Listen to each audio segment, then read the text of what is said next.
I'm going to show you 2 ways to quickly clear your Safari search history on your iPhone. Let's get to the first method. The first method is to open Safari on your iPhone. With it open, you'll come down and tap on this book icon at the bottom. And after tapping the book, you'll notice that the third option here is a clock. Tap on that clock.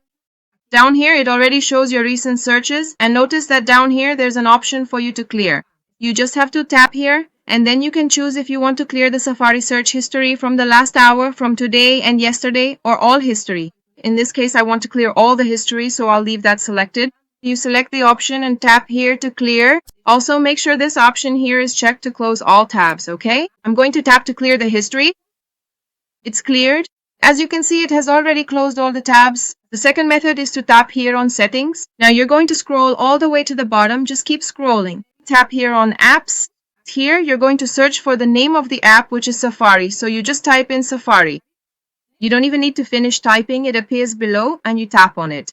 Here we are in the Safari settings. You scroll to the very bottom of the page. Just keep scrolling because at the very bottom of the page, you'll find the option to clear the history, okay? And the website data, you tap on this option. And by tapping it, you come to that page I showed you before, which allows you to clear the history. You just have to tap here, Clear History. And there you have it, everyone. I've shown you 2 ways to quickly and easily clear the Safari search history on your iPhone.